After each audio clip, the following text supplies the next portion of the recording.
What if I told you that the road to recovery isn't always a straight line? That's the path that Jason Beckwith took, and today he's helping other addicts on that journey as well. He's our guest tonight for this two-part special, a community and focused look at addiction, recovery, and why Jason Beckwith has gone back to help others in their journey. That's all coming up right here, right now. I'm Sam Chen, and this is Face the Issues.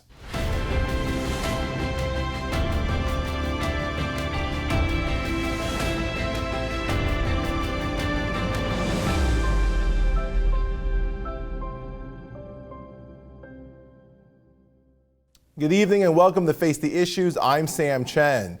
We always hear about issues of addiction and recovery, but the road from addiction to recovery is rarely a straight line. My guest tonight for this two-part special is Jason Beckwith. He's familiar with the zigs and zags in the journey and has committed his life to helping others along that same path. Jason, welcome to Face the Issues, and thank you for joining us. Thanks for having me. I really appreciate you coming in. I know it was a bit of a drive, but very, very grateful that you're here. Jason, this is a heavy issue, addiction, recovery, but you're not someone that's speaking of this in an academic sense. I mean, there are numbers and statistics, and we can all see that. But for you, this is deeply personal, and you really see the human side of this. Just from the very, very beginning, you've been very open about your life, your story.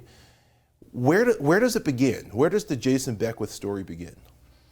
I would say my story begins very similar to most people. Growing up a two-parent household in Butler, Pennsylvania, Cranberry.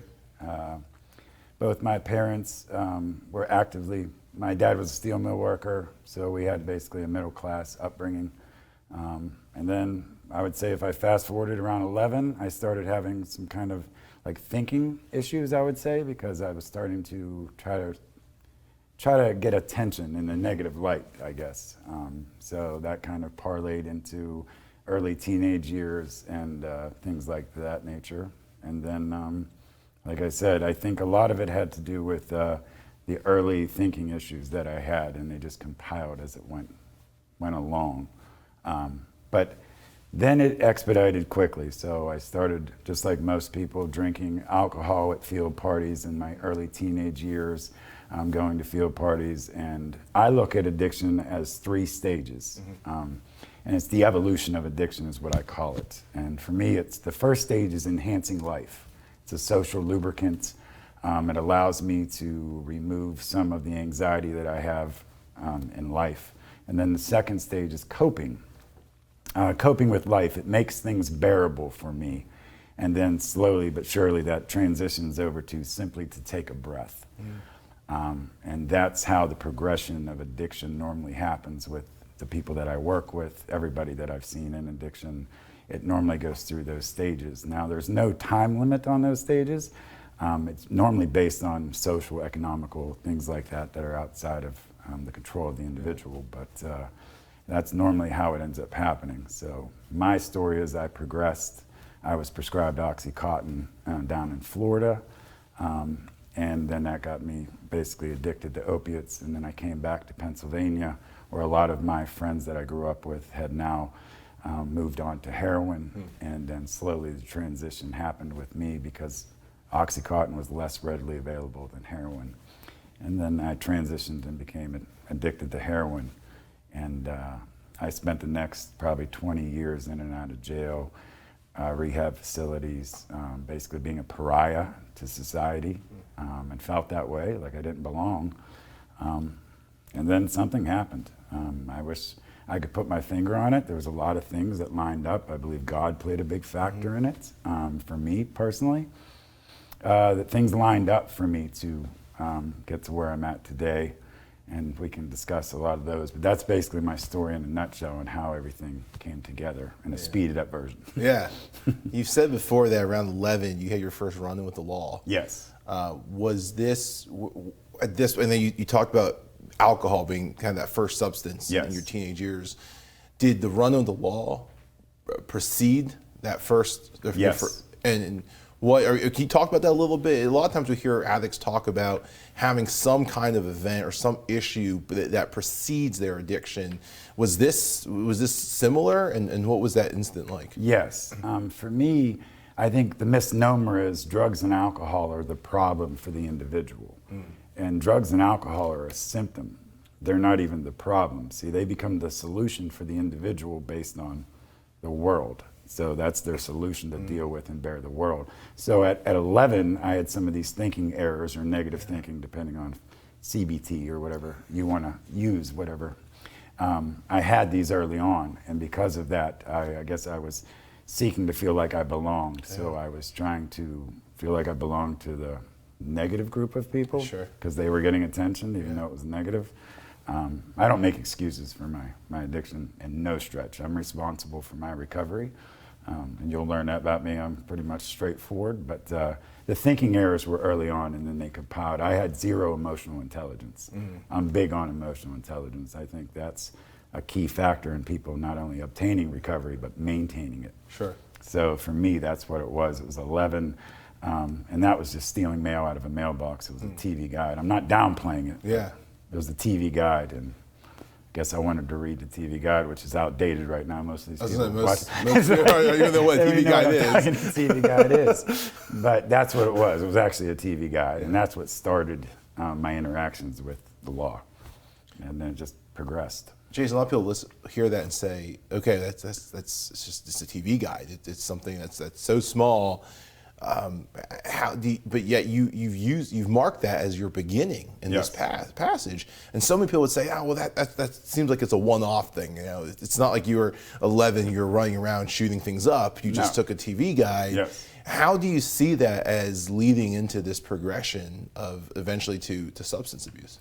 It was the thinking of pushing the envelope. I am what I call the guys that I work with were habitual line crossers. So that was my first interaction with crossing a line.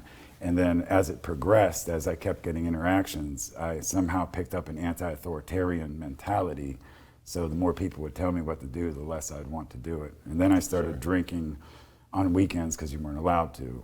And it was fun because other people were, like I said, it's enhancing life, so to speak.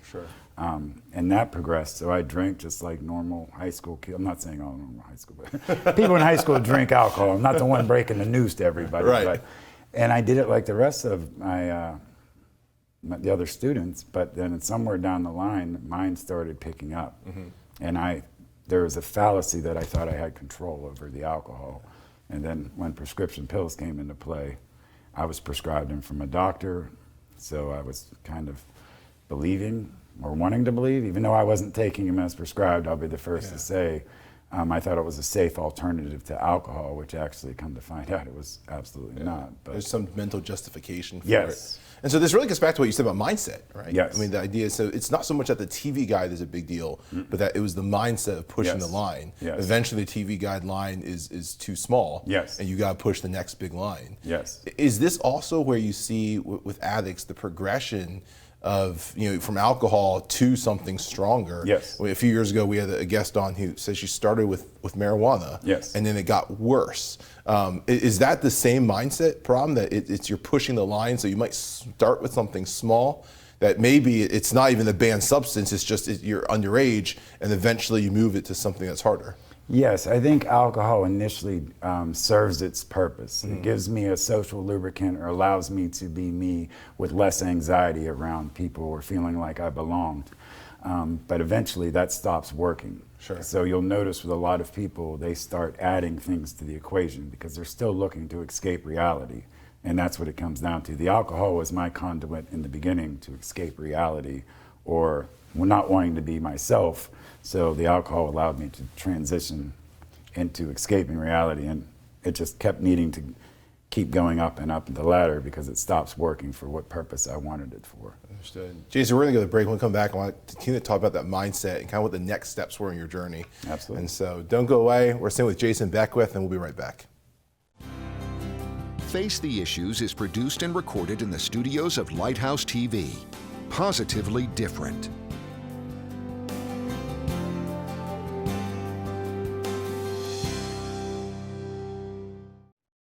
Welcome back to Face the Issues. Jason, thank you again for being here. And when we left off, you were talking about the idea of mindset. Yes. An idea that it may start small, but it's the mindset of we're pushing the envelope. Eventually, you said the alcohol is not going to be enough to get what you need, Yes. and it's going to move on. You've said in past interviews that you've done 19 prison stays, totaling almost 1,800 days, and 12 rehab stays. Yes. Can you walk us through that? What were those for? What was that process like? Okay, let's see. Initially, I would say that a lot of them were theft, simple assaults, things like that, getting into fights at parties, just like that, and it progressed. And then theft to feed the habit. Heroin's a pretty expensive habit to have, so I would do things, I don't know, retail thefts, things like that. Nothing what I consider major. Sure. All crime is negative, don't get me wrong. Right. I'm just saying nothing on the level of, but it just, as the years went by, you get on probation, and then you violate probation by getting, say, a dirty urine. When I first started, if you failed for marijuana, you could end up doing 9 months in the county jail for marijuana. Yeah. And we've come a long way since then. Sure. But so that would progress, and then I would get arrested. I'd be on probation. I'd do something like a retail theft or just countless things, possession of marijuana or whatever these things were, a bunch of smaller, what I consider smaller criminal cases, but they compile and they add up more and more until they become more severe. And then probation started sending me to rehab, and I always looked at if probation was sending it to me, it was a consequence for my action. It wasn't rehab could help me, it was more of I had to go do this. So I was counting days just like they were jail. The only difference was the food was better. That was really, and you could smoke. I mean, that was pretty much, so I didn't look at it ever as maybe a conduit to me escaping the thresholds of the mental prison that I had created for myself, because I wasn't even aware I had created it. I actually held on to drugs and alcohol like an abusive relationship. Every time I'd leave jail, it would whisper to my, that it'll be different this time. It's not, you can handle it, we'll only do it on the weekends. All these things that are mine, what I call the negotiator would negotiate me continuing to use, just under control, and it was never under control. Everybody in the tri-state area knew Jason wasn't under control, but internally I would be convincing myself that. So it was just countlessly going through different jail stays and rehabs and believing that that was going to be my life. I literally got to the point where I accepted that I was going to go in and out of jail until I overdosed or something like that was to happen.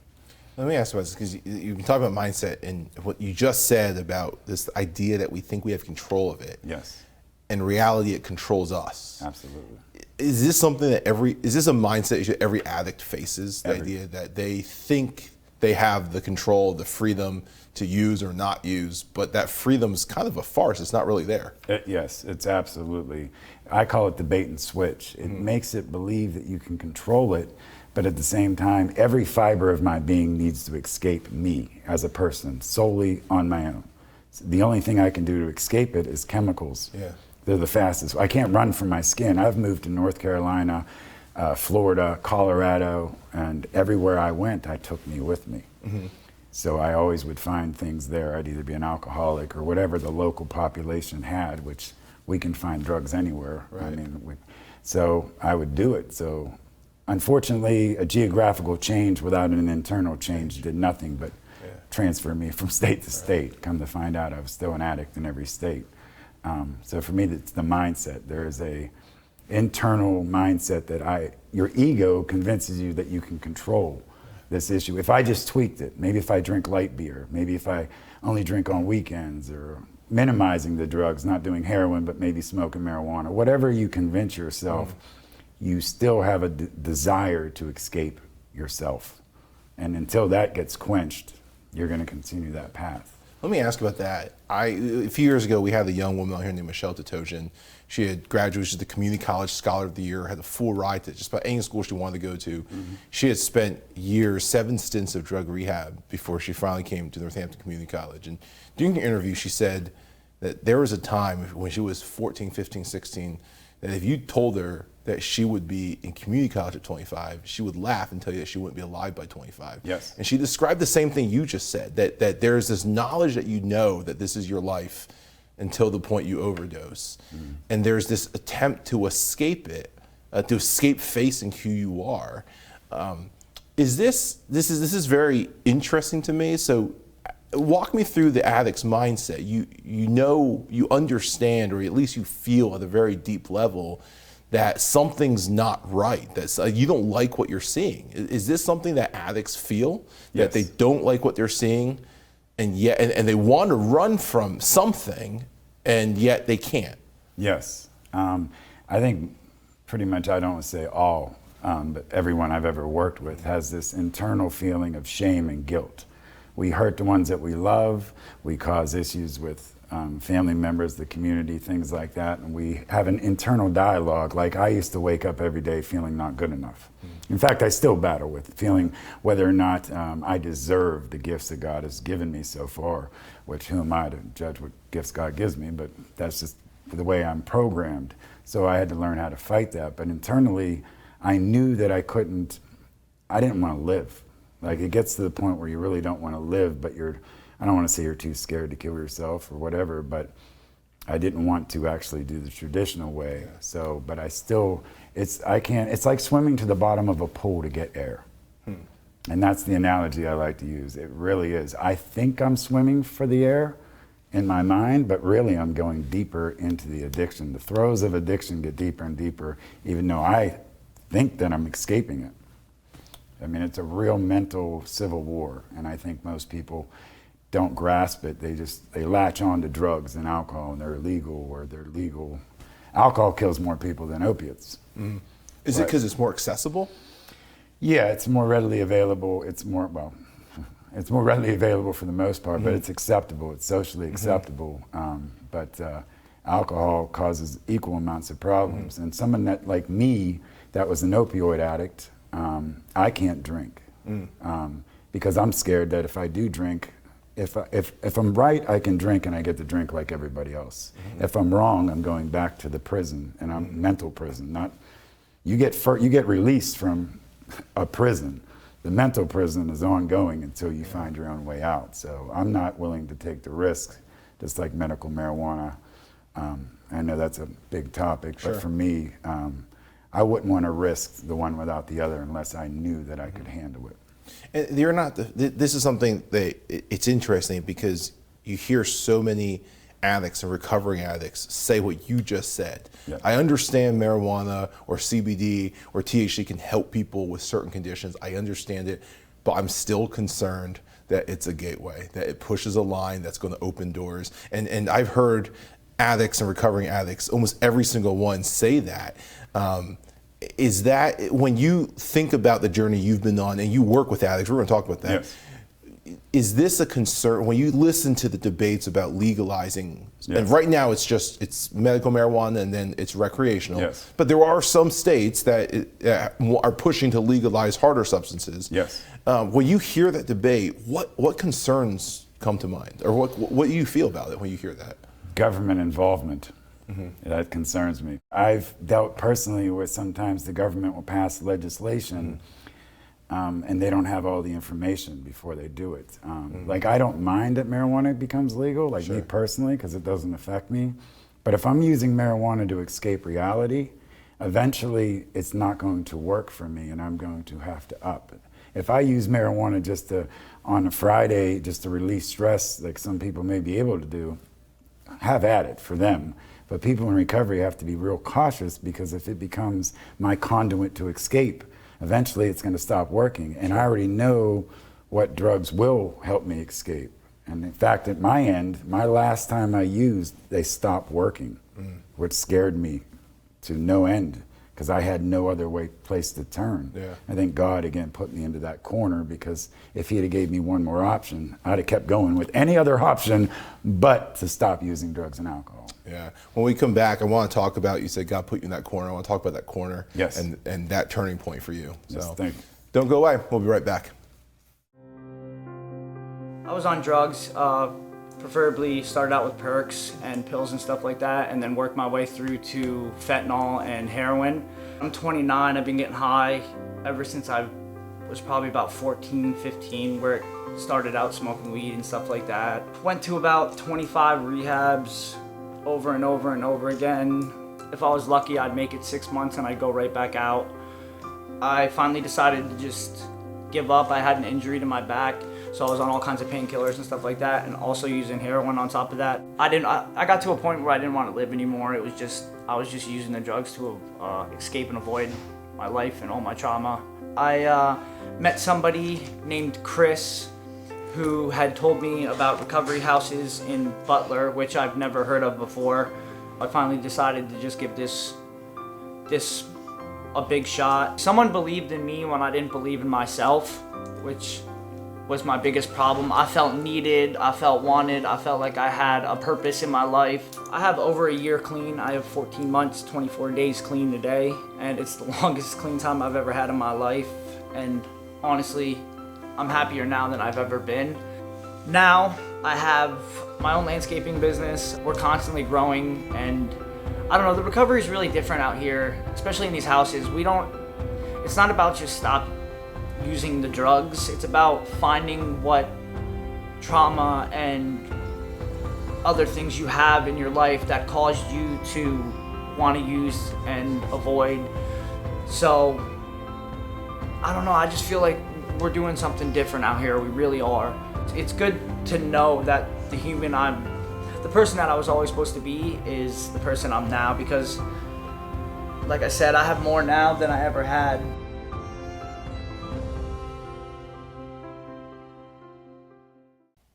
Welcome back to Face the Issues. Jason, when we left off, you had mentioned that the last time you used, you said it didn't work. Yes. And if there was another option, you would have gone for it, to push that line again. You said, but God kind of put you in the corner. And I know in past interviews, you've written, sitting in Butler County Prison, I think this was in 2015. You said, I realized if I never drank or did drugs again, I never had to be here again. Yes. And he said, it seems simple, but from that, everything changed. Talk to me about that moment of epiphany. Yeah, and you would have thought, this is what amazes me, any rational person would be like, Jason, you've been going to jail since you were 17. Drugs and alcohol have been the driving force. But again, drugs and alcohol were my only comforter. Mm-hmm. So I never thought of it. And then eventually in 2015, I don't know if God planted a seed or how it worked, but I had this epiphany that if I don't use drugs and alcohol, all my indiscretions with the law are boiled down to drugs and alcohol. It makes total sense. I look at it now and I'm almost like wondering how I was so with a veil over me of not seeing that, and it really started. So I sought actually inner peace more than, my 7-year-old was killed in an automobile accident in 2010. Mm-hmm. So this was 5 years after that. And I had tried to escape that trauma and pain for 5 years, and then the drugs stopped working slowly. Mm-hmm. And then when I got into jail, I was willing to try anything. It was almost like I was put into that corner.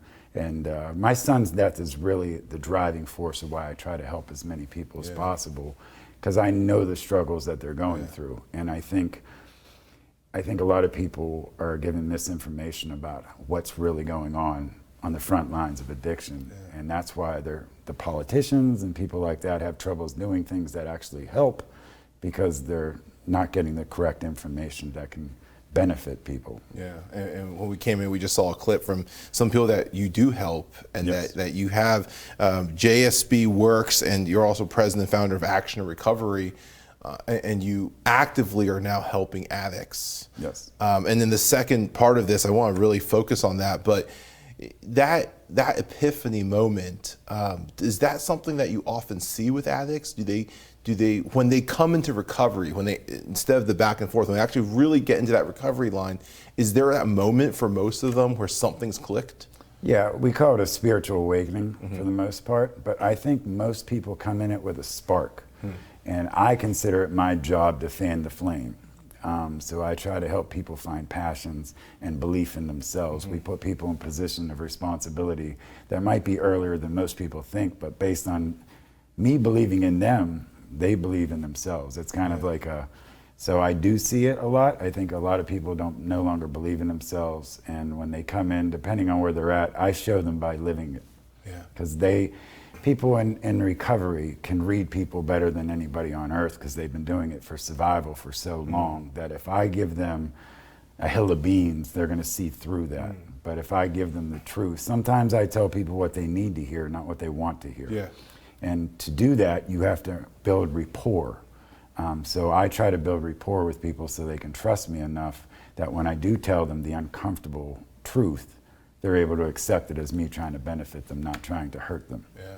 Jason, you mentioned earlier this death of your son, and first, my condolences. And that's something that anybody hears that and says, well, I understand why he goes to alcohol or goes to drugs. Yes. You're a recovered addict for the last 7 years, 8 Yes. years. How do you, leaving the world of addiction, the life of addiction, doesn't bring your son back? No. That pain is still there. So how do you deal with it? Because so many addicts, to your point, so many addicts have a similar story. So how do you deal with that pain in your life that stays with you now that you've walked away from substances? It's a motivating factor for me to, working with 50 people that are in various stages of recovery can be taxing on the soul. So I tap into it as a positive. The one thing I've learned is I can't bring my son back, but I can live in honor of my son. So that's what I try to do. I kind of flip the narrative of my son is no longer around, woe is me, to there's a reason, that God had a reason, and this is a motivator for me to continue. When times get tough, because this is one of the hardest populations to work with. I'll be the first to admit, sometimes I want to do things, like I get angry, but I also understand it is a disease. Yeah. It's a disease of choice. And that's where we get caught on. But I also believe my recovery is my responsibility. I can't use it's a disease as an excuse to continue once I know that there's another way. So what I do is I remove people from being a victim. And they don't realize it, but they will now that they'll see this. It's the mentality is that you're a volunteer if you go back out. At first, when we first go through the evolution of addiction, we are victims. We're absolutely a victim. We didn't know. I know a lot of people will debate this, but as the lines get blurrier, people don't understand what their other options were. So when they see it from their perspective, which would be, why would you do that? Well, my other option might have been killing myself, so I chose to use a drug to, stop me from, wanting to jump out of my skin. But once I show them and they realize that they can get sober and they can live productive lives and they can impact other people's lives positively, they become volunteers if they go back. Yeah, that's an incredible journey from addiction to recovery and then going back now to walk that journey with others. Jason, thank you for sharing your story with us. We're going to, again, two-parter, we're going to have you back. We're going to talk about the work that you do, but just want to thank you for sharing that journey so authentically with us. Thank you. My guest tonight is Jason Beckwith, and we thank him for sharing that story that's an inspiration for so many in addiction and those who aren't.